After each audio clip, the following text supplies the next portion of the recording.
Episode 667.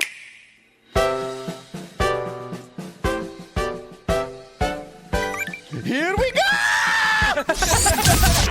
BRB UK. Worse teeth, better accents.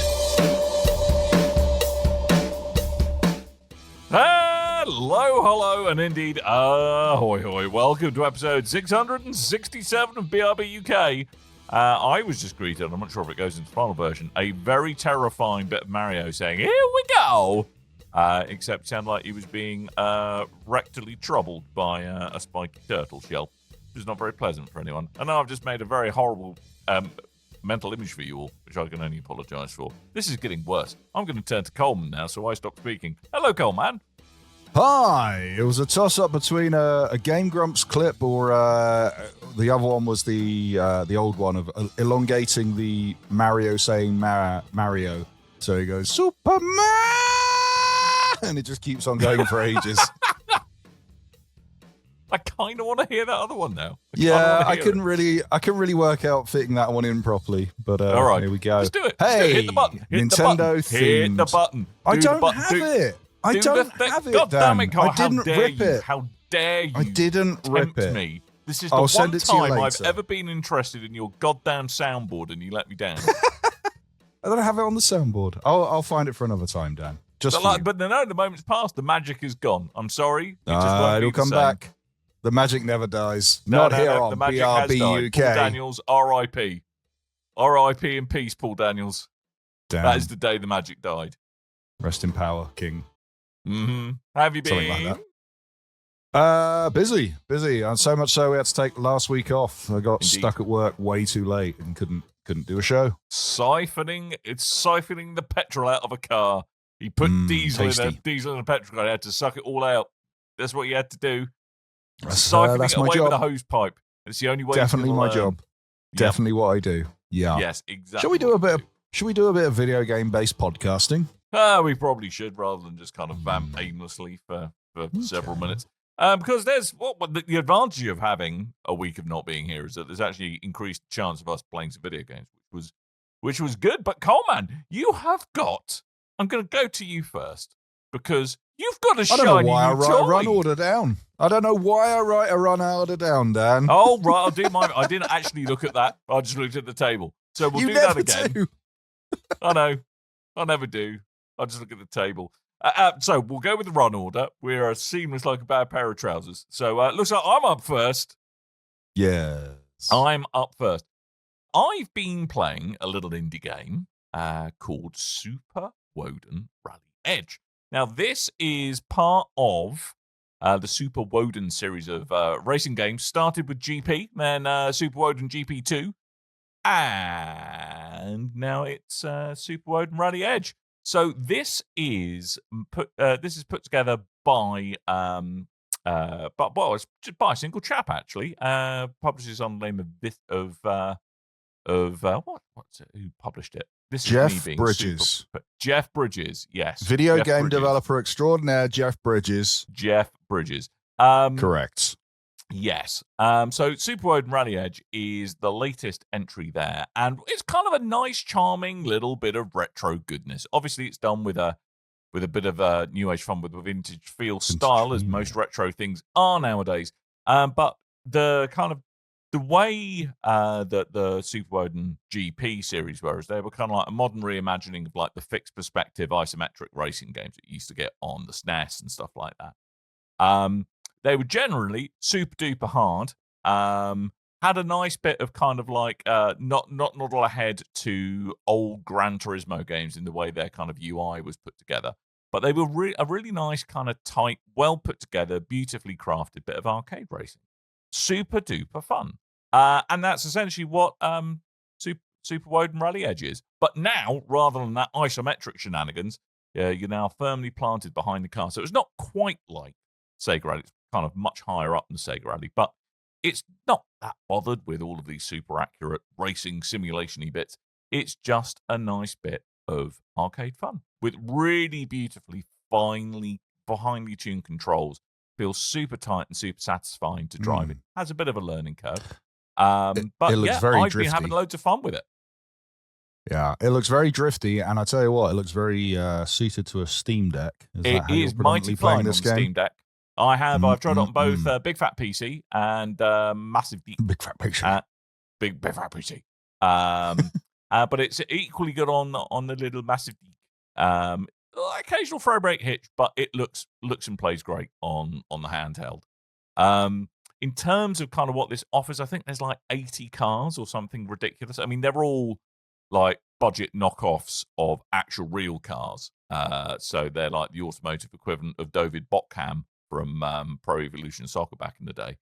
But they're all, each car does feel unique to drive. I think there's got like well into the double digits of stages split across different countries. There's different kind of event types where there's point-to-point racing or circuit rally racing or like gymkhana events where you're essentially got to go between checkpoints and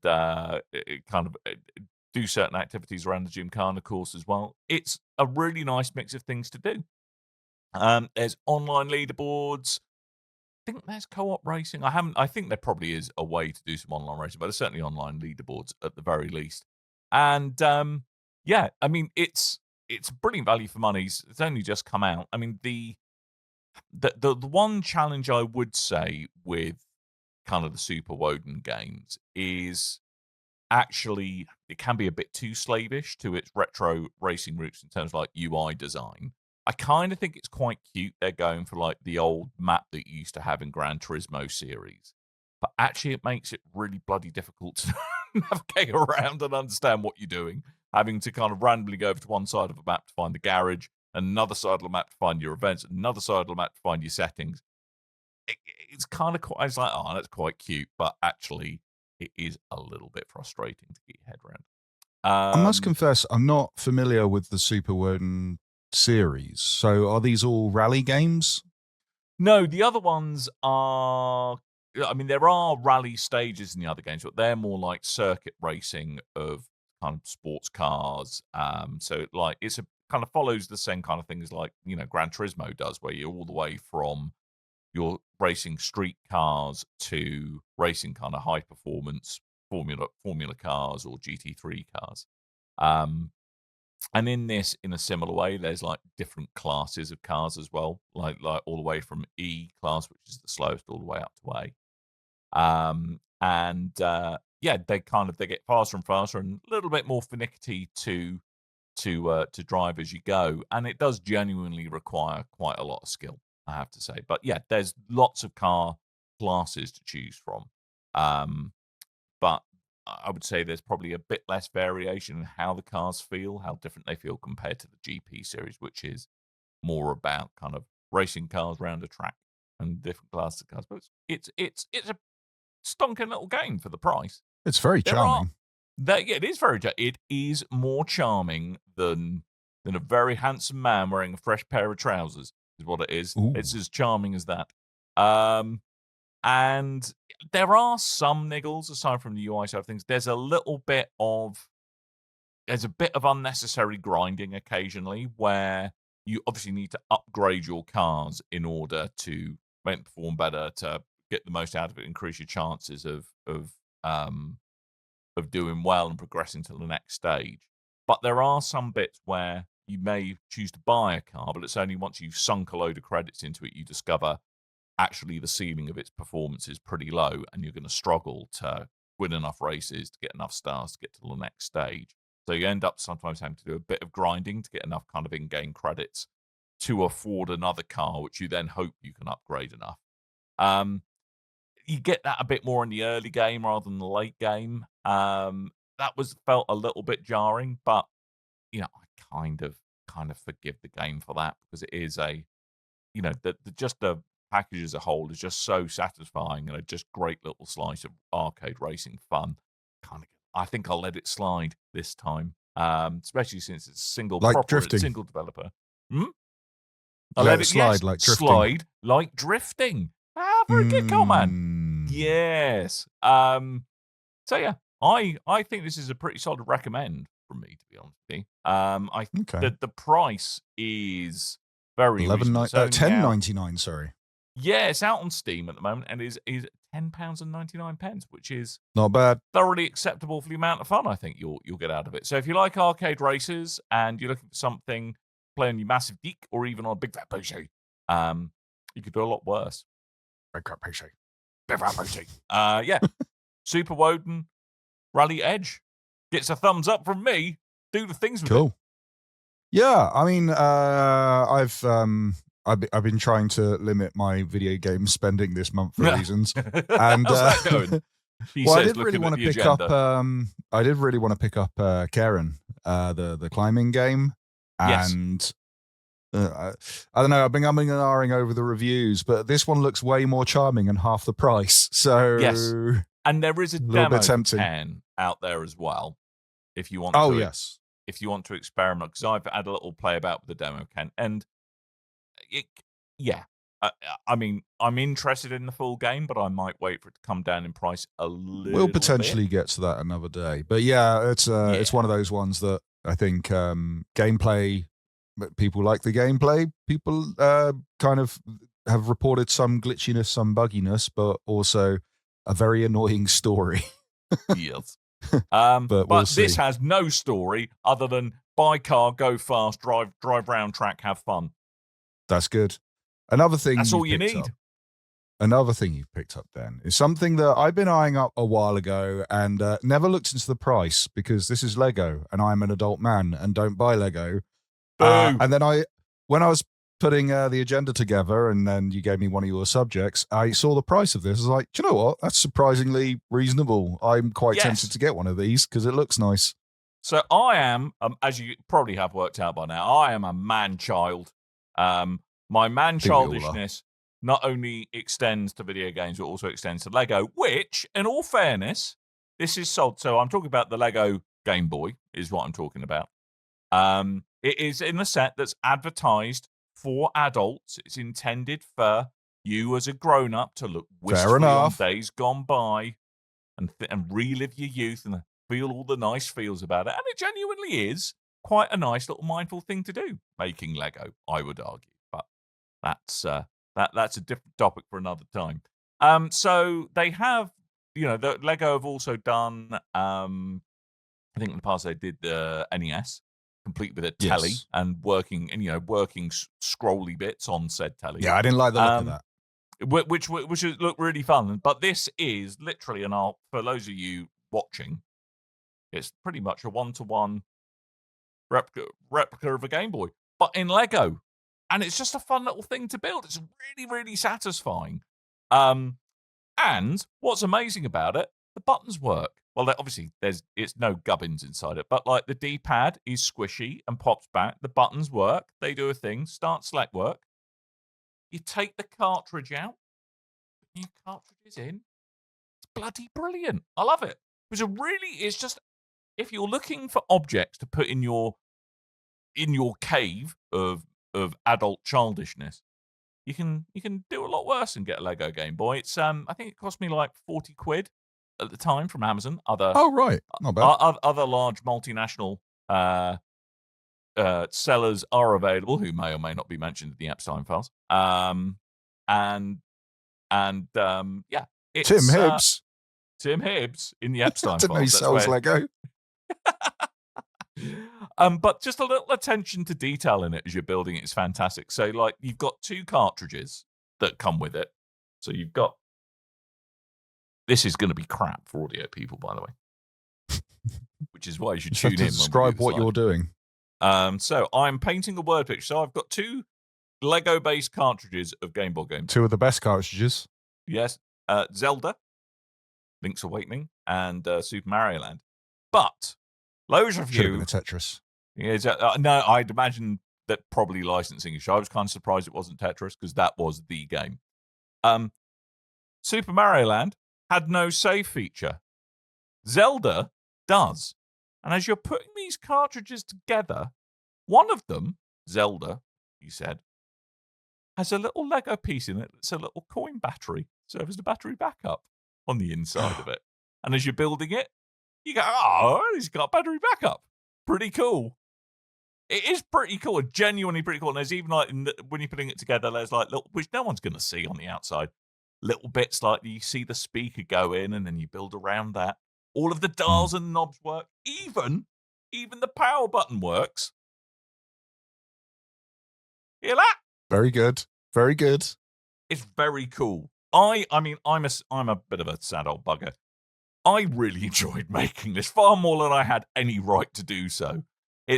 Comes with a lovely little book that has like the history of the Game Boy, as well as obviously the instructions to build the darn thing. But I think this is, if you've got a spare couple of hours and a spare 40 quid, and I know not everybody has, but if you do have both of those things, then this is a nice little fun thing you can do, and probably a nice little mindful good mental health activity as well. As Spiky Chris says in the chat, because I've seen a couple of kits for these. The screen for that is the Nintendo loading screen with but it's a lenticular screen, isn't it? So as it moves, it looks like it's going down. And then it comes with a Mario Land and a Link's Awakening separate one as well. If you don't, cool. Yeah, so I've seen people make kits to put backlights in there, to change it out, to put a video screen in there. Spiky Chris has spoken about a kit for converting it into an actual Game Boy. True. I want to know, because I've sort of got a Game Boy. This is my Pi Boy, Yes. which has a Raspberry Pi in it and plays lots of things more than Game Boy, which I've just noticed as All well. of which you own legally, which was handy. Accurate to detail, I've just realised the case is starting to yellow from oxidizing over Now the years. that is attention to detail. Never noticed that before. That is attention to detail. I haven't picked it up in a couple of months, so I didn't notice. I'm wondering if I could get like a little pie in there and start doing that as well. But I can't imagine it'd be too comfortable. So there is this thing called the Brick Boy, which has done absolutely gangbusters on Kickstarter, where it kind of like you've got the shell of your Lego Game Boy, and you can essentially whack the gubbins. That's a technical term. Whack the gubbins. Gubbins, yes. Some technical gubbins into it, and yeah, it makes it into a fully functional Game Boy. How playable that would be, I don't know. Mileage may vary, but I think much like your Pi Boy, I think it's probably a similar setup where you're not just limited to Game Boy games. You're limited to what other games you have made legal backups of. Yes. I'll tell you what, though, while on the subject, they have modernized the Pi Boy case thing over the years, and I do want to get a new one, because now you can put an SSD in it. It's got its own docking station that you can then hook up to the TV, which is much better. Like it was a good start, but I built mine like 5 years ago, 4 or 5 years ago now. I do kind of want to make a new one, a more modern, faster version of it, but I might just buy like a dedicated handheld instead at some point and do that. Or get some emulation stuff for your Switch. Or not for your Switch, or for your Steam Deck. Yeah, no, I do that already, but I like having a smaller handheld, like just take it out, stick it in my pocket, play it on the tube, rather than carry around a backpack to take things around with me. So I might get something a bit more dedicated than that. But yeah, sorry, back to the Lego Game Boy. It does retail at $54.99. I'm tempted to pick one up just for my nephew to play with, because he likes retro video game stuff. So I think that'd be a cool little gift for him. But it does look cool, I will admit. I'm very tempted. That's the one bit of Lego in a long time that I've been tempted by. The other one being the Pokemon set that they showed recently. I was like, I would like to build a Blastoise, but I'm not spending, what are they, 300 quid? Yeah, some of them are painfully expensive. I mean, you can get like a piranha plant from Super Mario as well, or that's nearer 60 quid. That feels a bit too much. do like a piranha plant. Well, that's the problem. It's a very tricky little rabbit hole you can find yourself. It can get very expensive very quickly. The Pixar Luxo Junior lamp, get him fully articulated. Nah, that might look good in the office, in the petrol station that I work in. In the petrol station. In the petrol station that I work in. I had a lot of fun with it. I would thoroughly recommend it, mate. Okay. It's a nice way to while away an afternoon. Fair enough. I know my partner likes the flower ones they do.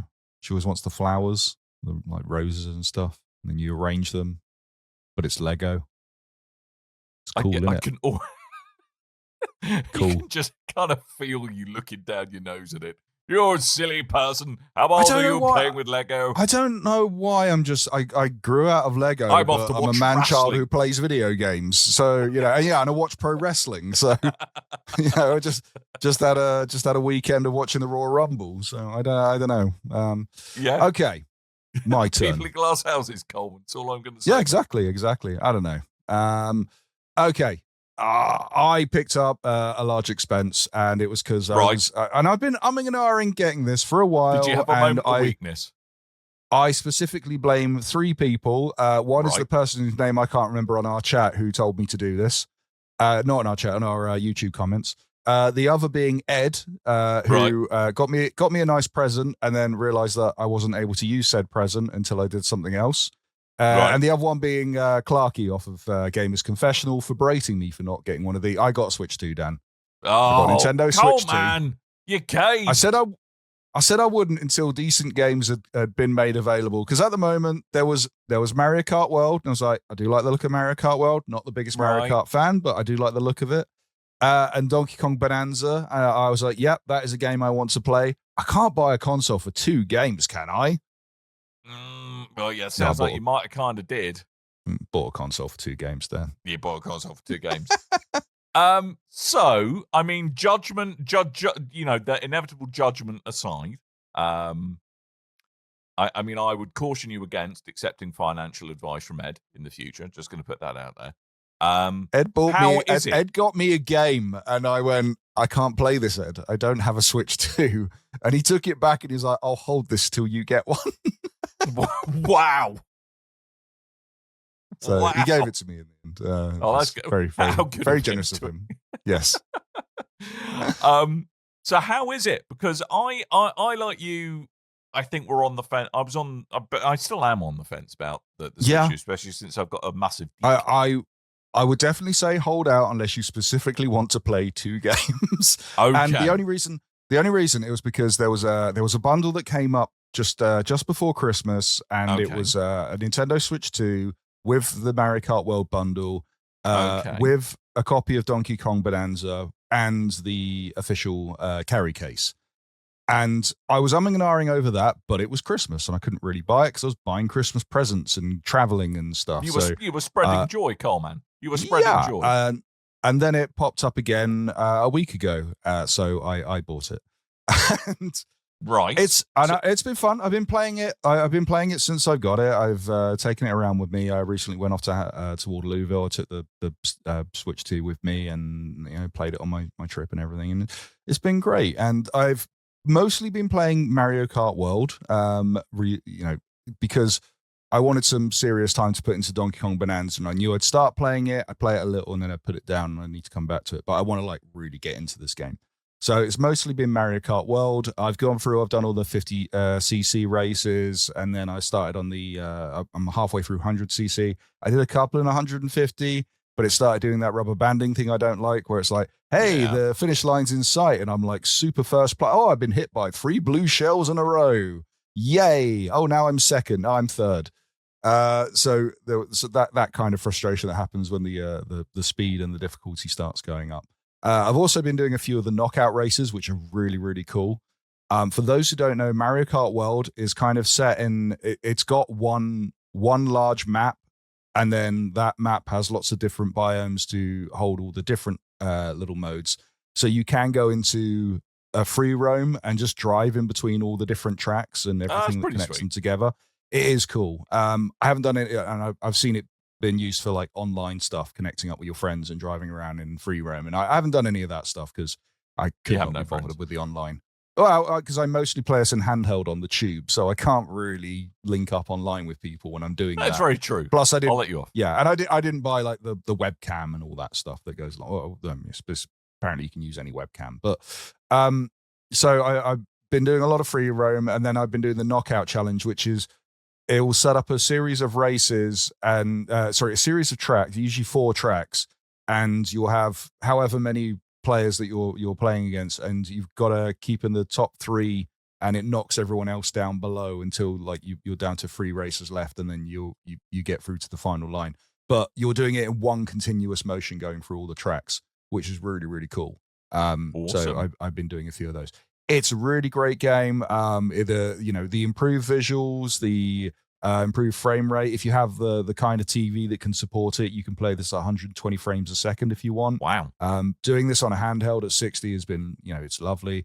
It looks gorgeous. There's loads of unlockables. I like what they've done this time around with 8. You would unlock different parts of a car.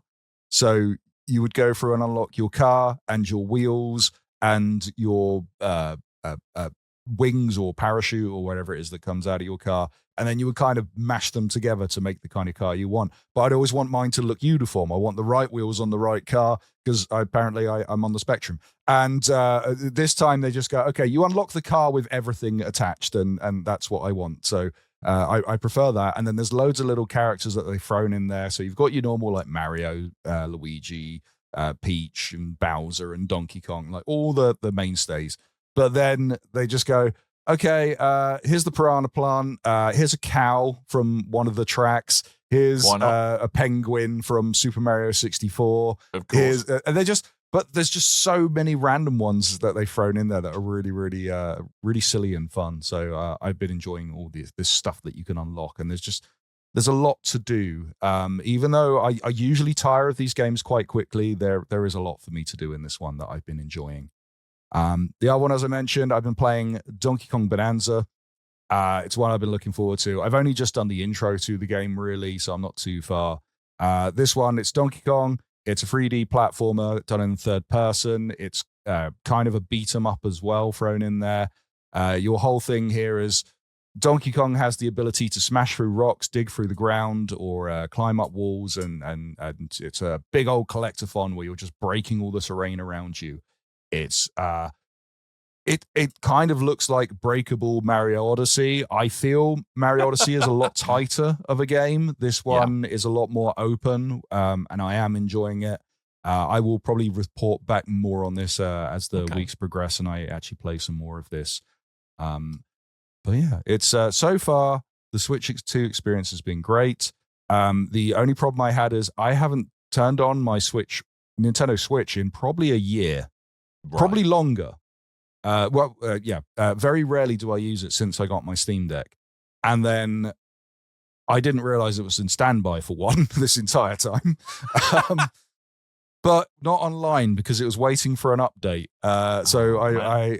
So I needed to transfer all my save data on the cloud and everything. And I went, okay, I need to do an update. So I waited for the update to go through, but then it was like a few updates. And then it was like, okay, I need to back up all your save games. And it took ages to do the backup because it hasn't done it in so long. And then it turns out a load of the games I can't back up on the cloud because things like Pokemon, they don't want you doing cloud saves because they don't want you to potentially cheat at the game somehow. And I was like, well, those are the only real two that I've got like big progress in that I'd want to move over are Super Smash Brothers, which I'm not sure I'm ever going to play again, and Mario Kart 8, which I have the new Mario Kart, so I'm not too bothered. So I just kind of moved everything over. Yeah, and then things like Mario plus Rabbids Sparks of Hope, I want to get back into that, but I'll probably want to start again, so I'm not bothered about moving my save. So the moving save stuff, it didn't work very well for me, and I gave up in the end, but I wasn't really too bothered because I stopped playing my Switch quite some time ago.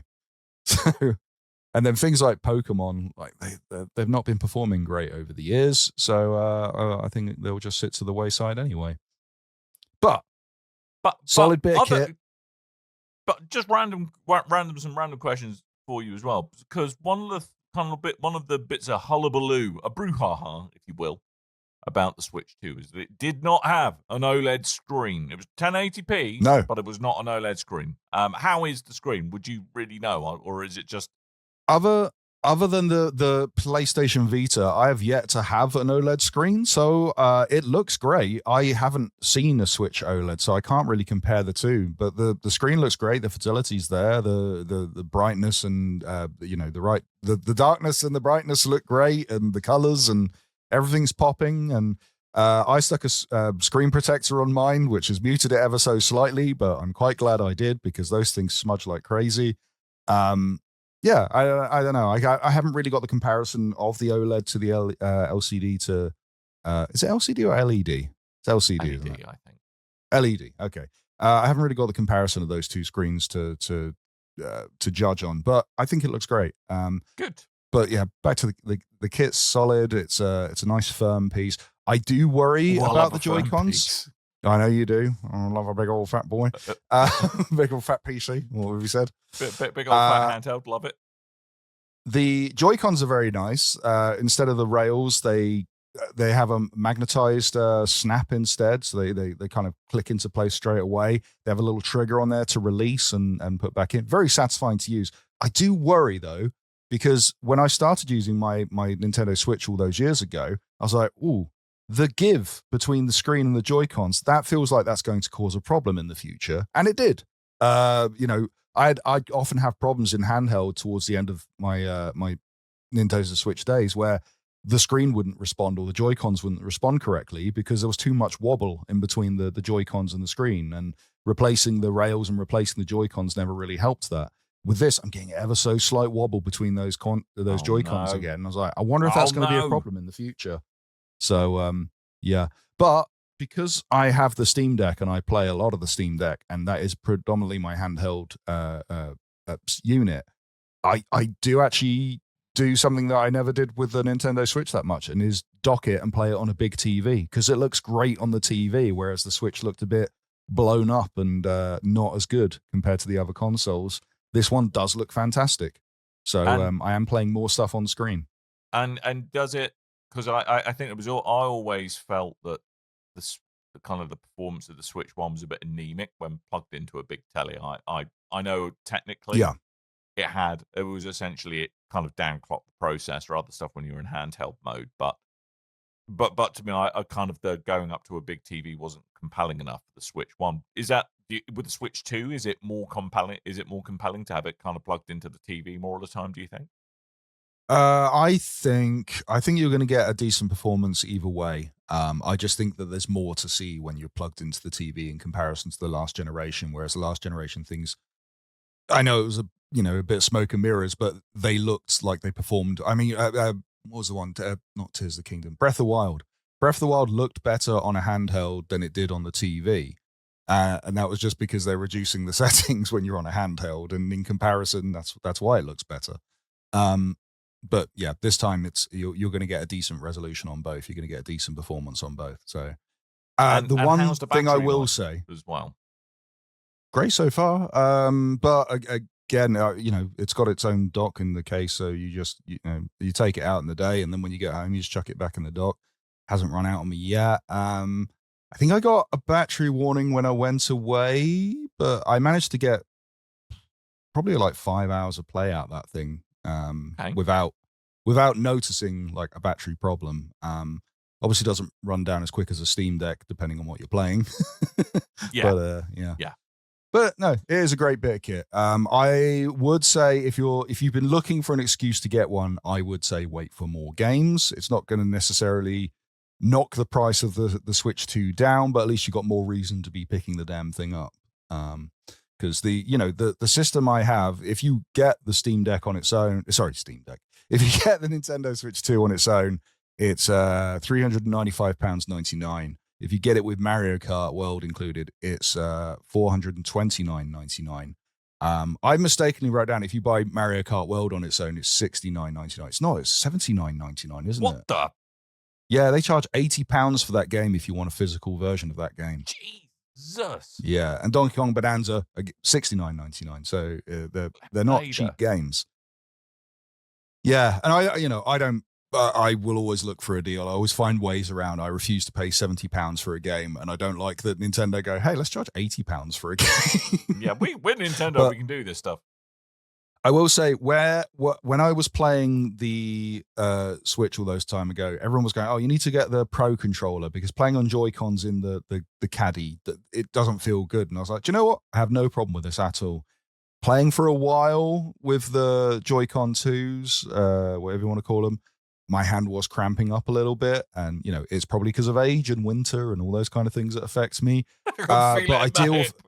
I think also because like controllers are getting like bigger and bulkier and more rounded and better form fitting. Like using a DualSense, on the PS5 for a while, and then switching to the 2 Joy-Cons in a little caddy, it's like, oh, that does not feel good. So I probably will have to get a Pro controller at some point, even though they're £100. Jesus. It all feels very expensive. We'll get onto this in related news later on, but yeah, it feels like it's going to become, at least for the next couple of years, a blooming expensive hobby being into games, especially if you look at it is, but I mean, on the plus side, for me, it's it opens me up to get more games that I can talk about on this show. For instance, I just before we started recording, I got sent a game that I'm playing for next week, so it opens me up for that. That's great. Also, I do have a nephew that likes to play things. Like, he likes games, he likes video games. He hasn't got a Switch 2 of his own. His mum said he's not allowed one because he won't focus on his homework. So you're the cool uncle now. I'm the cool uncle that can go, here you go, Mario Kart, load it up, there you go, sunshine, off you go. Yep. Give it back. I'm going home now. And until he does something to it, then he's not allowed to touch the precious things anymore. No, good for you though, man. I'm glad you're enjoying it. I mean, I have to say, I'm probably going to hold off for a bit. But I mean, it does look like, and because we're about to get into the news, it looks like Nintendo are shifting gear from keeping the Switch on life support to actually leaning into the Switch 2 properly now, because it looks like there's some good stuff on the horizon. So, hey, what the heck? Let's get stuck into that, mate. Okay, let's do some news. News. So, before we start recording, the Nintendo Direct Partner Showcase was afoot. And they showed off a fair few things. We're going to focus more on the stuff. I think we'll focus. For one, Orbitals continues to look great, and I really want it because it looks really good, but I don't know if anyone will actually play it with me. So, because it's a 2-player co-op game, and it's hard to find friends to play those with. I know, but that requires you having a friend who has a Nintendo Switch 2, which those are few and far between. Looks like Spiky Chris might have you covered. Because he was recommending the Zen Grip 2 earlier, whatever that is. Oh, I didn't. I'll show you off screen, but I got a new grip for the Steam Deck that makes it ever so slightly bulkier, but it feels so much nicer using it. Nice. To be fair, it's pretty bulky anyway, so a bit of extra. Yeah. I broke my case. So make that much difference. I got a special case flap thing for the front. I'll show you later. Anyway, right. Nintendo Direct. So they announced a fair few things that were previously unannounced for the Nintendo Switch, or are brand new announcements for the console. Dan, any of these things on the list? Because I know you didn't get the time to watch it. The things that I've listed out for you catching your eye? Well, I mean, I think there's a couple of things which just sound like a brilliant fit for the Switch 2, because they're a great fit for Massive Geek. So Valheim, shouting that out, that's going to be good, fun times. Valheim's bloody brilliant. I love Valheim. We just got back into it, actually, Valheim. I mean, it'd be interesting to see on the Switch 2 whether or not they support crossplay, because I know that's something that Nintendo have previously not really been that big a fan of, because they want to protect the kind of the online gaming experience that people are exposed to on their platforms. But Valheim's a great game, really brilliant game. I mean, they allow for crossplay with Fortnite, so I can't see why not. Yeah. So other stuff jumps out. I mean, it's good to see Final Fantasy VII Rebirth getting a shout. They're going back to the oft-plumbed well, rather, a Super Bomberman collection. That could be good times. Well, before we get to the Bomberman, I just wanted to, because, I have spoken about Rebirth. I did pick it up on the PS5. I have played it on the Pro. I'm not particularly, I mean, a lot of the gameplay that they show is the traversal and also the cutscenes. And I think the reason for that, I'm worried that the reason for that is it's going to be a weird, blurry mess. I hope they've really optimized this and made it look a lot better than it did on launch of PS5, because it was a very blurry game. And I just struggled to play it. And I still haven't gone back to it yet. I do need to go back to this at some point. Putting my nerdy tech on, one advantage that the Switch 2 does have is that it runs off an NVIDIA Tegra chip, I believe. And that means under the hood, it's probably making some good use of DLSS. So that's probably what is going to help get a little bit more out of whatever horsepower that the Switch 2 has. So it might be all right, because DLSS is frankly just witchcraft, and does a great job in upscaling from low resolutions to much higher ones. So it may well be that's how they're doing it, and that if they've got frame gen in it as well, which I'd imagine they probably do, then it might actually be an all right experience. Okay. I mean, the games director did put out today, after the announcement of the Switch 2 game version of the game, that there's big news coming for the Final Fantasy remake community. So we'll see what happens. Ooh. Super Bomberman Collection. 5 games, I believe, some unreleased in the UK. Yeah. I love Super Bomberman. I've got good memories of being a very nerdy teenager, sitting around with my mates and a multi-tap playing Super Bomberman. Great fun. See, I was an Amiga kid, so I remember playing a lot of clones of Bomberman. Yep. It's good times. It's good times, Super Bomberman. It's a great party game, I find. I mean, I'm not sure kind of the solitary playing it by yourself experience on or going solo on the Switch is necessarily what you want, but from a multiplayer point of view, it's just brilliant fun. Absolutely love that game. And then in terms of other things that jump out to me, just because I'm interested to see how they're going to land on the Switch 2, is Indiana Jones in the Great Circle. Some Bethesda remakes in the shape of Elder Scrolls Oblivion Remastered, Fallout 4 Anniversary Edition, which is getting a big push everywhere at the moment as well. So those would be good fun. They're great on the Steam Deck as well. I get the feeling the Steam Deck, to a degree, has done quite a lot of heavy lifting in terms of kind of making these handheld optimized experience in terms of controls and UI layout for a smaller screen, so on and so forth. I mean, let's not forget that Bethesda went, hey, Fallout 4, remember that game that, you know, it's not really the fan favorite of the series, but you know, it's one of the ones that's really easy to mod, and there's loads of mods available to it, and people have kind of made their own games. Anyway, we're going to break that for a lot of people.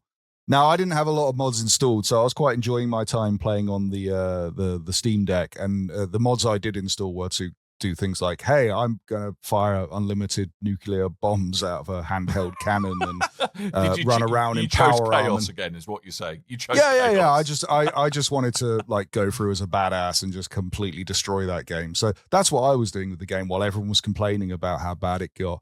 Again, it will be interesting to see how Indiana Jones performs on the Switch 2. It's a game all three of us really enjoy playing on the Xbox. I know it's had its PS5 release and apparently performs a little bit better on the PS5. Mm-hmm. So we'll see how it goes on the Switch 2. And another option to play this on a handheld is again, this is the mind-blowing thing about the Switch 2. You get a Steam Deck and you go, I can play all my games on the Steam Deck in handheld. On the go, and that's really cool. And then you try to play a lot of these games and go, it doesn't look that great on a handheld. It's not able to power a lot of these games. So, but when you put things on a Switch 2, there's a heavy amount of optimization that has to go into it to get it running on a handheld. So I'll be interested to see how a lot of these games look. In terms of other stuff that jumped out to me, I think it's good to see a Shadow Tactics game as well. I haven't played a Shadow Tactics game for a while, but last time I did, I had super fun times. And they're generally very good games, Shadow Tactics. So. I thought something that looked quite interesting was Tokyo Scramble, which on kind of first appearance. So you play as a young lady who's riding on the subway in Tokyo. An earthquake happens. She ends up buried underground and discovers like a new world where there's these monsters running around, which kind of look like raptors and kind of have I forget the name, Quiet Place alien vibes to them. And you've got to kind of stealth your way around them, and the different types of monsters, you've got to learn their patterns to figure out how to get away from them. On first appearance, it gave me kind of Dino Crisis vibes with the third person sort of RE Engine looking kind of style. with the monsters looking very much like raptors and T-Rexes. But watching further, this does look like it could be a lot of fun. I've been getting into stealth games over the years, and this looks like one that I might quite enjoy playing. And I do like a survival horror these days as well. And there's nothing like watching a T-Rex try and go the wrong way up an escalator. That was funny. Yeah, because when I first saw that, I was like, oh, that's a bit embarrassing. They left a glitch in the... Oh, I see what it's doing. Yeah. Oh, I see what they're doing. Good looking game. Yeah. Well, it looks... I mean, I think it's... To me, I think you're right. It's good to see Nintendo lean into the Switch 2 a bit more, because I think really they weren't doing enough to make the sell on why you should go for a Switch 2 over a Switch 1.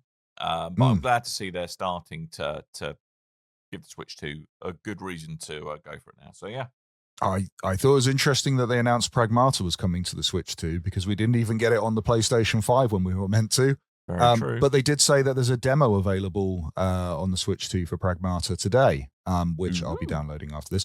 I don't know if that's just Switch 2 or if that's going to be on PS5 or PC or anything like that at all. But yeah, have a look. It might be a thing. One that interested me as well, just because I came out of nowhere for me, Turok Origins.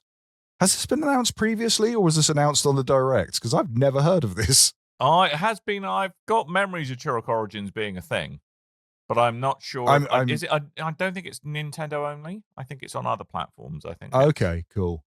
I used to love a bit of Turok, especially the first two games. I know they kept going up until the 360 era, with diminishing returns each time. So I'll be interested to go back over a bit. So I love a game where you get to fight dinosaurs. But are any of those dinosaurs going the wrong way up an escalator? Is the question I put to you, sir? It's a very good point. Very good point. If there's only Dan. one enough space in your wallet for one dinosaur game, I know which one I'm choosing.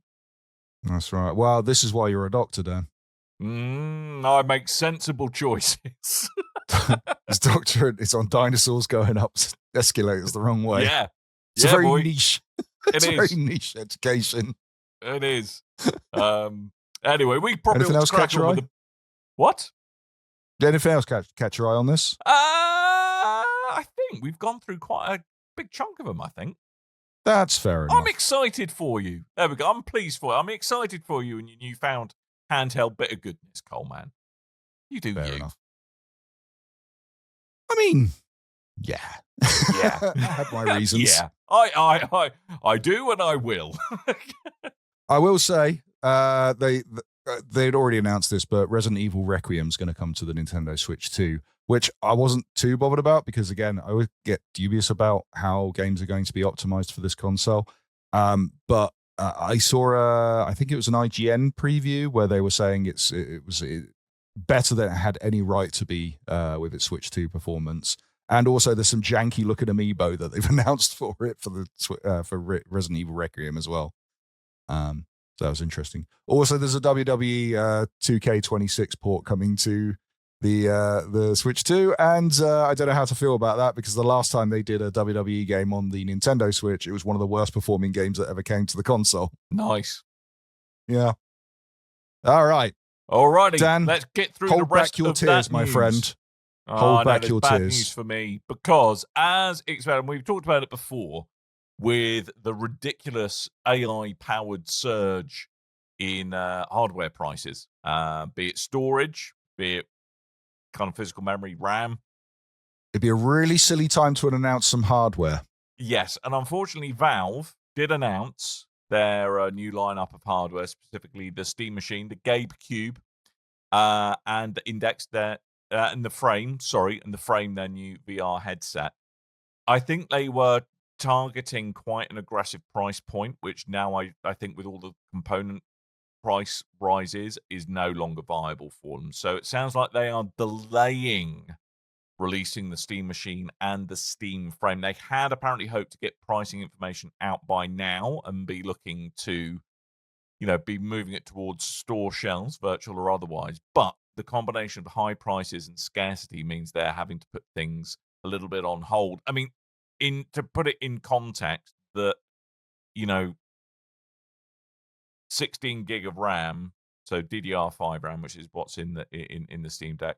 If you just go by the prices on Amazon UK, that's gone up from, at the time they announced the Gabe Cube, it was 67 quid, and if you look at it today, nearly 150. And if you have a look at NVMe storage, so like the base model of the Gabe Cube with 512 gig, that's gone up from 54 quid to 88 quid. And if you're looking at the 2 terabyte version, that's nearly doubled from 129 quid to 244. I don't know. I think it's likely to be quite a. I don't think it's going to be a flash in the pan, these prices. I think they will come down a little bit, but I can't say. I mean, analysts are saying, that just get used to these hardware prices for at least the next 2 years. So I don't know whether or not that was going to force Valve to think about different specs of the machine, or whether or not they're just going to have to swallow the high price. But I can't see it a Gabe Cube coming in at under $1,000 now. Sadly. I mean, I think we'll go back to normal pretty soon, unless maybe a consumer RAM company. Unless a consumer RAM company decides to stop selling to consumers and then focus entirely on AI and. Yeah, about that. Oh wait. That happened. Yeah, it slightly happened. So when they announced these, the plan was to release Q1, I believe. Yes.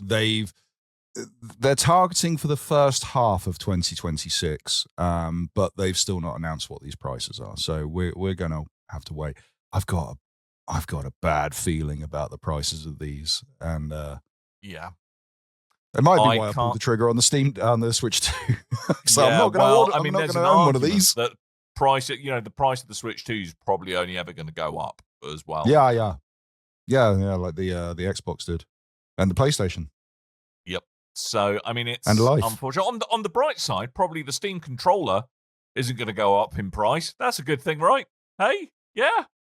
But unfortunately, the Steam machine itself, I think it's going to be difficult to get that, for them to produce it and turn a profit on it. I can't see it being cheaper than $1,000 now, sadly, which is a shame. Because I think that's going to price them out of where they wanted to be in the market. But hey ho. I mean, speaking of weird pricing in the market, Dan, let me tell you about a little developer called Obsidian, who happens to be owned by Microsoft. You may remember. Yes, I have heard of them. Continue. Now, they had quite a demanding release schedule last year for a team of their size. They put out Grounded 2, which did very well. They did Avowed, which didn't do as well. No. And they did The Outer Worlds 2, sequel to The Outer Worlds, which apparently did not do very well at all. And a lot of people are blaming. Do you remember when Microsoft went, hey, The Outer Worlds 2, we're going to put that out for £80? Yes. Yeah. And I think it was it £80, and then it was knocked down to 70, and it was walked back to $59.99 for a purchase. And I think the whole point is to go, hey, we're going to price our games super high, and then that way you'll go, Game Pass, probably a good deal, because you've artificially inflated the price of all your games. So there was a lot of kind of backlash over cynical, that. Coleman, how dare you? Yeah, I know, crazy, right? It's like I've done things in the industry. So it was quite a bit of walking back, and then they it's kind of the raised expectations from that, and it's hard to kind of walk back from there. Even though they went, hey, we've lowered the price now. It's like, well, I don't trust you. You've soured the taste a bit. So the game did not perform as well, and Obsidian have had to say, hey, no plans for a sequel to the Outer Worlds anymore. So I think initially this was going to be a long-running kind of series, and now it's shelved. So apparently still doing an Avowed, though, so Tim will be happy. He really did like Avowed. He did. Someone had to. It's fine. It's, it's Elder Scrolls Light. Yeah. Perhaps I've just been spoiled by the availability of cheap and good indie games on the massive deck. So could be that. I wonder how that performs on the deck. Probably not well. But I'm guessing not good times. I mean, I'm sure they'll port it to Switch 2 at some point, and it will look fantastic. But I think the tonal whiplash of going, here's this big, dark, medieval, fancy game we've announced, and then the next time you see it, it's like, everything's bright and colourful, My Little Pony, friendship is magic. I think that was the kind of thing that put me off of Avowed. And I got bored of it very quickly, so yeah. I'll go back to it at some point, I'm sure. One that did get me a little bit excited, not too much because the amount of time we'd be bloody waiting for this thing. You may remember a little game called Beyond Good and Evil, Dan. And, yes, I do remember a sequel announcement. And a sequel announcement that happened way back in the lofty days of 2007, or as I like to think about it, 5 long-term girlfriends ago. And then it all went quiet for quite some time. There was a bit of leaked footage from the girlfriends. E3. Is that because you buried them in the garden, or what happened there? Exactly. You're right, good. That's a secret, private, told in confidence. So it went quiet for quite some time. There was a bit of leaked footage from a behind closed doors thing. And then it seemingly fell off the map until they reintroduced the idea back in 2017. I got very excited, and then again, more footage got shown off, and it was very lackluster. And now it's been super quiet, and we've had this whole thing where Ubisoft went, hey, we're closing studios. We've cancelled 6 games. We've delayed 7 games. We're not telling you what's what, but one of those was very heavily suspected to be Beyond Good and Evil 2 to either be cancelled or delayed. The director, Fwazi Mesmer, went on LinkedIn and said, hey, big bad news about these studios that we love and love to support, and it's a shame that they're gone. Beyond Good and Evil 2 is not affected by this. It is still in development. So yeah, the game is apparently still coming, and it's been their development team's been moved over to the newly formed Creative House 4, which will be alongside other narrative-led and fantasy-focused franchises. I mean, just to give you an idea of how long the delay has been between Beyond Good and Evil and the purported release of Beyond Good and Evil 2. 5 long-term girlfriends ago. Remakes. They've done 2 remakes of Beyond Good and Evil in that time. Oh, yeah. Christ. I think both times they've gone, hey, if you want a HD sequel, you want to buy the remake. Mm-hmm. Mm-hmm. And you can buy the original on Good Old Games for £1.29 at the moment if you do want to. I think I have enough copies of that, including one on the GameCube. So, lastly, won't have to go into this too much. There's quite a lot of news on Grand Theft Auto 6 this week, but the cliff notes are there was an earning call, and they reaffirmed that the game is coming out on track to release on November the 19th. There's going to be a big marketing push campaign starting this summer, so expect some trailers to start hitting around when the weather gets warmer. There was also some other stuff about AI tools, project. About AI. Yeah, with blah blah the game, blah AI. There was rumors that the game was going to release in just a digital form, and physical won't come until later. Apparently, that's complete gubbins. So yeah. We're due a GTA this year. Yeah, it's going to happen. Coleman curse is not striking, I tell you. This is the year. This is the year it finally happens, Dan. Year. I mean, God knows what you're going to need to run it on the PC side of things. It'd be very interesting how it's going to run on a stock PS5. It's going to be GTA Ask GTA, I think. It's going to be fun times. GTA has a tradition of releasing on console first and then coming to PC a year later. True. So True. When the mods like to open up. So we'll see how that goes. That is all the news I have time for. It. And I think that's probably us limping to the end of the show as well, because we all run out of stuff to talk about. So that really leaves us with the usual little bit of housekeeping, where I do need to remind you to go to bigredbarrel.com/store. And you know what you're going to do. I've got to get the banner ready. There it is. You know what you're going to do. You're going to buy things with my face on it. That's what you're going to do. All of the things. I want things with Dad's face on it. Yes. Take my money. Everybody wants things with my face on it. Well, actually, if you look at the sales figures, not that many people do actually want things with my face on it. But I would appreciate it if you bought things with my face on it. You can get all kinds of gubbins over there with things. Pick a thing and put my face on it. You can create your own library of things with my face on it. Will the fun ever start? I ask you. Probably not. There we go. I'm pretty sure more than half the. the. I'm pretty sure more than half the sales of BigRedBarrel.com/store are friends of mine that I have not told to buy any merch. They've just done it to be nice.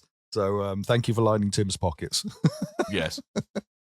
And where do we usually go from the Tabletop Tuesdays is on a hiatus, but you can still go down there. A lot of the folks that go to Tabletop Tuesdays usually are still heading to the loading bar in Stoke, Newington, and still playing board games. They have a big library of board games there. You don't need to go on a Tuesday, but it's Tabletop Tuesday. You might as well go on a Tuesday. Go meet some fine folks, play some fine games. For more information of when the events start up again, BigRedBarrel.com. It'll be on the front page. There's a little banner ad there. It was a banner ad, button ad there. And also on meetup.com, search for Tabletop Tuesdays, and you shall find us. Also, be sure to go to BigRedBarrel.com/store. Go there. It's the website. No, wait, I did that. Why am I doing your plug all of a sudden? I don't know why you're doing that. BigRedBarrel.com. I've been out of practice by a week, sorry. That's the website that hosts this here podcast, amongst other things. Go read things. We have articles. I wrote a review. About Earth Must Die, and great game. It went out. It was a great game. I've had a lot of fun with that. I'm gearing up to do a trophy run on that at some point, or achievement run, because it's Steam. But yeah. Earth Must Die. BigRedBarrel.com. Go there, click all the things, find all the places, including our social medias, much like you can find us at BigRedBarrel.com/Discord. That'll take you to our Discord. You can go there. You can chat to people. You can talk about things. I've got some Steam games that need to go up on the Steam giveaway page, Dan. Ooh. Maybe I'll do that tonight. Who knows? Maybe I'll wait till the podcast like Christmas goes out. Came early. Yes. I can't guarantee they're great games. We'll see. But they're games. They're games. Things. I think there's still a bunch of unclaimed games up there, but who knows? Anyway, those are all our plugs. Those are all our things. We should get the hell out of here. I can confirm, though, you can buy not only a mug with my face on it, you can buy socks with my face on it, and you can buy a tapestry with my face on it. Wait, socks? Really? Socks with That's my not on there, face on it. My face, your feet. There's a horrible internet bit of /fic there somewhere, I'm fairly sure. Do we Don't have, like that. I know we do stickers. Do we have an Eating My Dust sticker? Yes, we do. We have an Eating My Dust sticker and magnet. Buy loads of Eating My, actually, yes, buy loads of Eating My Dust fridge magnets. And then just whenever you go to anyone's house, any of your relatives, your friends, your, work, your company fridge, just whack a fridge magnet on there. Don't explain it. Leave it there. Yep. Mm-hmm. Mm-hmm. Oh, I accidentally, and also go to our Discord because I hit the banner again. Yes. Do you want to know the size like of the tapestry you can buy, Coleman? I do. 80 by 68 inches. Bigger than me. Get some of that in your life. I'm fully expecting one day in that blurry background behind you, those. I'm quite tempted to order one to my wife's work. Those reverberation softening platforms behind you. I'm expecting them to be covered with your tapestry. I'm so tempted to embrace chaos and order. That's like 2 meters by how much?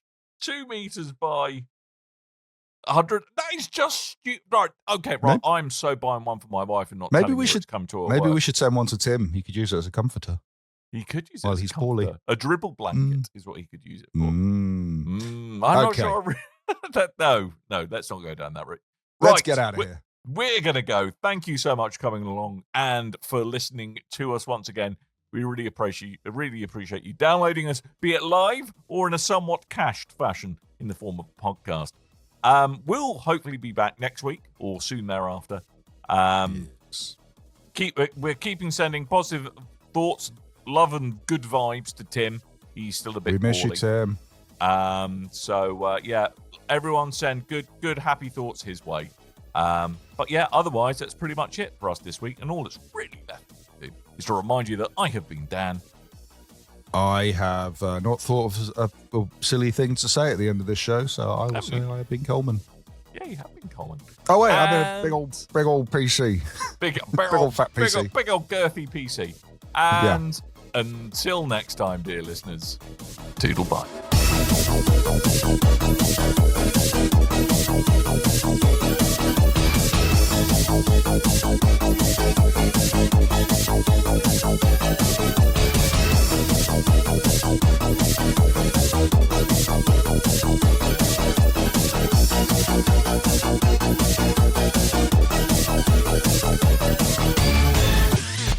You and your ears are quite welcome for the podcasting goodness that you just heard.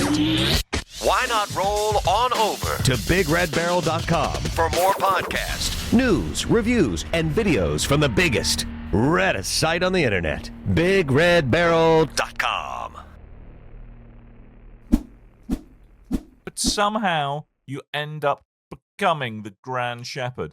And let's just say, well, you're a snivelling toad and the power goes to your head. And this is all slightly of the comeuppance comes to Valak 2Vs, as he's trying to restore